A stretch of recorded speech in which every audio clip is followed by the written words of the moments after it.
The bus from the Greyhound station spits me out on 7th and Alameda at dawn with exactly $100 in 20s folded tight in my front pocket. Phone at 9%. No charger, no guaran, no friends who owe me a couch.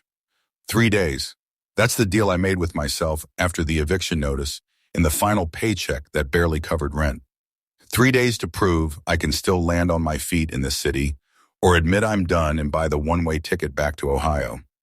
I walk west because the sun is rising that way and it feels like a rule. First 20 goes fast. A burner phone and a $19.99 prepaid plan from the Persian guy on Los Feliz who doesn't ask questions. The second 20 buys a 3-day tap card. I load it at the Metro kiosk like I belong here. The machine eats the bill and spits out freedom in plastic. I ride the B line to Hollywood and Highland just to feel the air conditioning and watch tourists take selfies with fake Spider-Men. My stomach growls loud enough that a girl in a Lakers jersey laughs and hands me half his breakfast burrito without a word. I eat it walking, salsa dripping onto my shoes, tasting like mercy. Day 1 is libraries. Central Library downtown is a palace, marble, quiet, outlets that work. I charge the burner, apply to 6 dishwashing jobs on their Wi-Fi, and fall asleep in a carrel with my head on my own arms. A security guard wakes me at closing, but he's gentle about it, like he's done it 1,000 times. Night 1 is a 24-hour laundromat on Vermont. I buy nothing, just sit in a plastic chair, pretending to wait for clothes, and watch Korean dramas on the wall TV with the volume off. At 3 a.m. the night attendant, a woman named Marisol, brings me a tamale wrapped in foil from her own dinner. "You look like my nephew," she says. I don't ask which one. Day 2, I walk. Los Feliz to Silver Lake to Echo Park, 8 miles of cracked sidewalks and jacaranda petals stuck to the heat. I drink from public fountains and eat free samples at the Silver Lake Farmers Market until the vendors start recognizing me.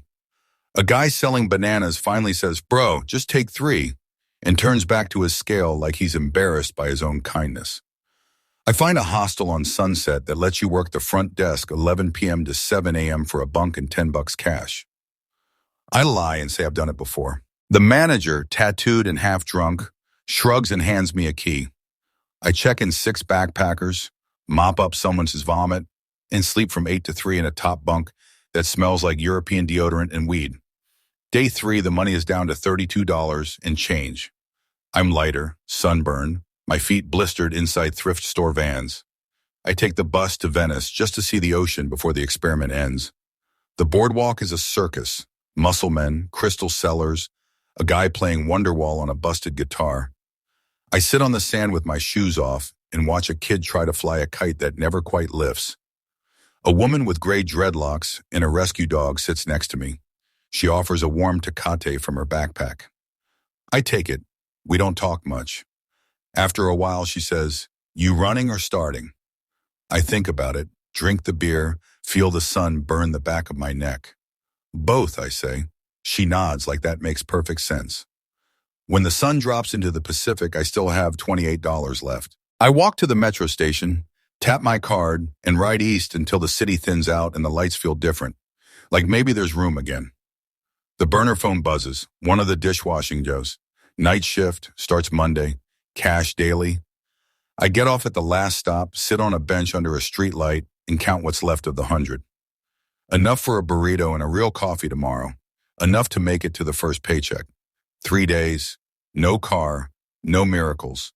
Just Los Angeles doing what it does, trying to kill you softly, then leaving a tamale on the table when you're not looking.